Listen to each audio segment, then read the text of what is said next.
Kia ora koutou. Did you know that we have the power to change our mind, to train our mind, to control our mind? This has been instrumental for me.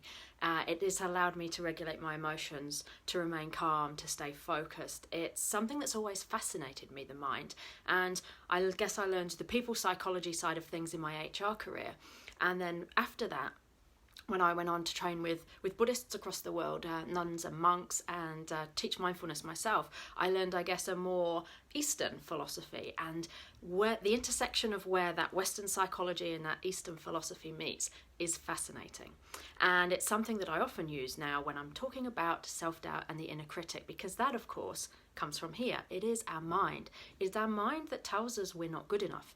It is that inner critic telling us we might fail, we might get found out. And of course, what that ends up manifesting for us is procrastination, is perfectionism, is overwork in a bid to prove ourselves, is second guessing us, is doubting our abilities, is not leaning in and standing back and missing opportunities and fearing taking risks or speaking out.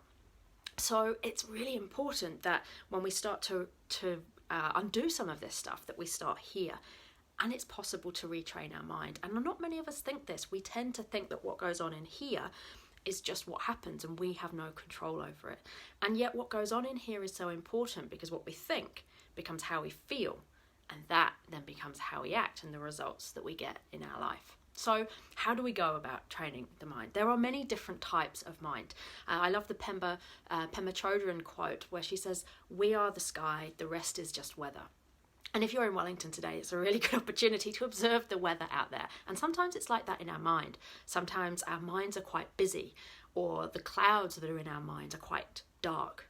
And then other times they're more white and fluffy, and they're less fast, a bit like the sky on different days of weather. But our thoughts, like the clouds passing through, when they dissipate, what we're left with is blue, clear sky. And that's what we always have. If we got in a plane today, yes, it would be bumpy if you take off from Wellington, but once you get above the clouds, blue sky, that is our mind. And yet we overlay it with our thoughts, and they can be quite heavy, quite cloudy, quite full. And of course that then impacts how we feel and how we think. So what do we do with this? There's different minds that we have. So often they're referred to as people that sit on our shoulder or are in each ear. So you have the angel and the demon, or you have the monkey mind that's really busy and the monk mind that's really calm and zen. And of course we flip between these minds. But when we pause, when we train the brain, when we watch what we put in here, what we find is the results we get change. And that's how we can retrain the brain. And of course, neuroplasticity tells us that our brains are malleable. They can be trained. And we only need to look at some of the strategies that we use around self-doubt and building our self-efficacy to learn that to increase our confidence, we need to offset that negativity bias by recognizing and acknowledging more of our strengths and successes, because we are wired to hone in on everything that's wrong. And of course, if we go through life with a lens that is a glass half empty, then what we'll see is everything is bad, rather than the reverse of that being true. And of course, our minds are the lens that we look through. So yes, they're impacted by the beliefs that we've picked up from our upbringing, the environment that we have around us, and how nice and supportive people are. But internally, we have this lens that is so often clouded by our own self-doubt. So when we remove that lens, what we're seeing is reality, as opposed to something that's clouded by our own self-doubt. So this is a subject that fascinates me.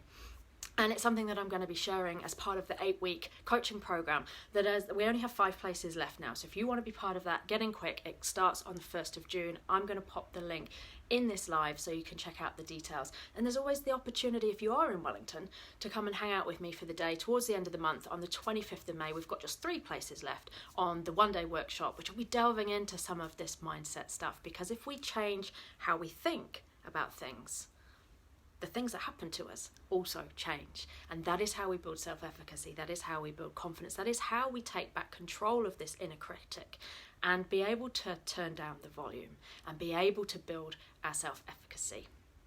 Ka kite ana.